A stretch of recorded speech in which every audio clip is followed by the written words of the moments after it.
Kali ini kita bicara tentang dana tara.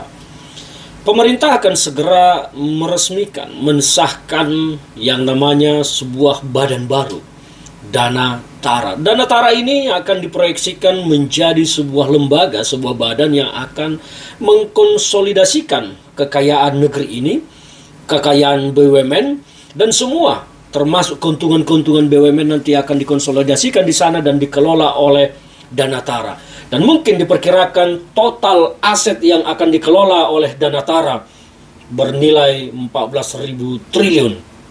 Angka yang cukup besar di atas kertas. Pertama kita mau bicara tentang realitas 14.000 triliun tersebut. Benarkah aset 14.000 triliun tersebut bisa dikelola oleh dana tara untuk membangun Indonesia?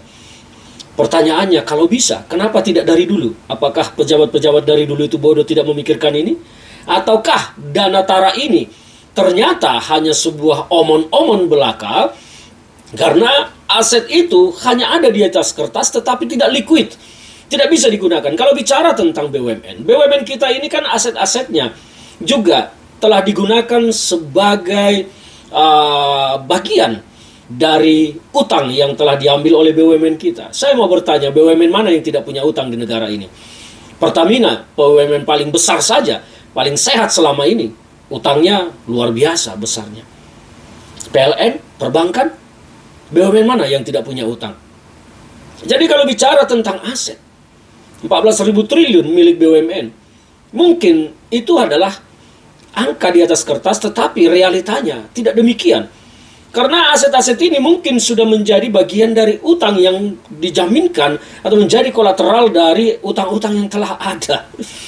Maka angka 14.000 triliun itu menurut saya hanyalah sebuah ilusi yang tidak bisa digunakan karena aset BUMN itu tidak liquid sifatnya.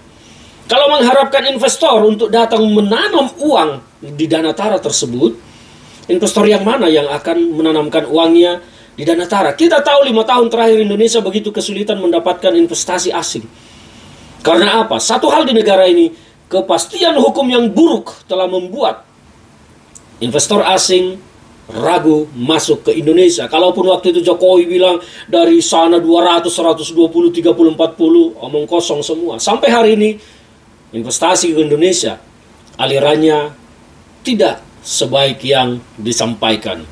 Itu yang pertama kalau bicara soal aset. Yang kedua soal dana, awal dana tara ini yang menurut Presiden akan dibekali dari penghematan anggaran atau pemotongan anggaran yang dilakukan saat ini.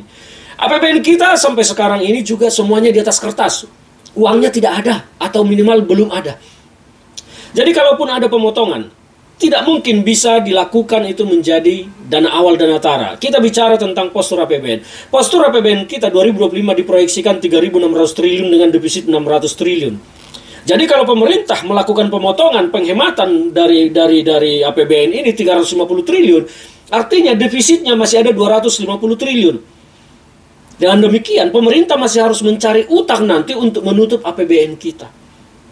Jadi dana dari mana yang disebut akan bisa menjadi modal awal dana tara. Kalau toh proyeksi 3.600 triliun itu tetap terjadi dengan 350 triliun dimasukkan ke dana tara, artinya kita harus mencari utangan 600 triliun untuk menutup defisitnya. Ini logika normal saja. Saya tidak mau menggunakan narasi-narasi yang ketinggian yang tidak mudah dicerna oleh masyarakat. Saya memilih kalimat-kalimat yang mudah saja dipahami oleh masyarakat. Jadi dana awal dana tara ini dari mana? Itu yang kedua. Yang ketiga, dana tara ini katanya tidak boleh diperiksa BPK maupun oleh KPK. Wow. Lembaga di negara ini ada yang kebal hukum. Jika dana tara tidak boleh diperiksa BPK dan KPK, maka dugaan saya bahwa dana tara ini adalah kamuflase dari family office yang pernah digagas oleh Luhut.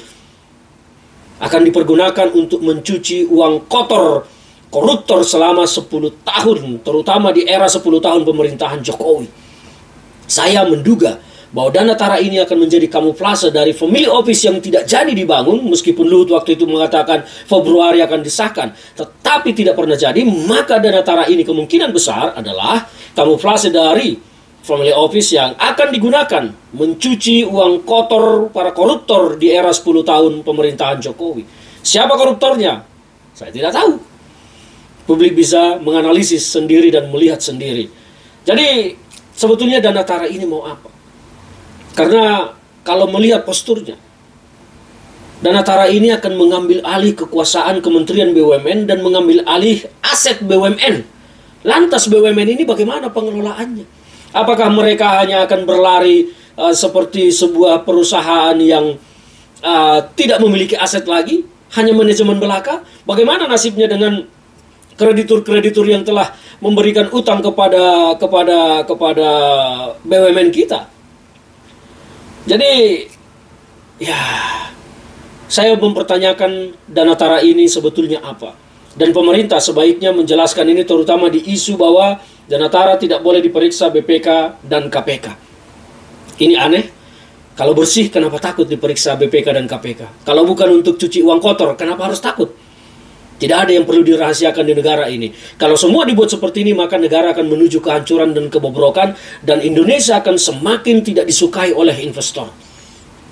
Indonesia lama-lama hanya akan disukai oleh pabrik uang kotor, uang narkoba, uang judi, uang haram, segala macam uang koruptor. Karena itulah yang akan disembunyikan di sana karena tidak diperiksa oleh BPK dan KPK. Kalau uang bersih, tidak mungkin tidak diperiksa. Jadi saya berharap bahwa pemerintah menjernihkan masalah ini supaya tidak menjadi dugaan-dugaan bagi kita. Dan kita tidak ingin negara ini diurus dengan cara seenak perut penguasa saja.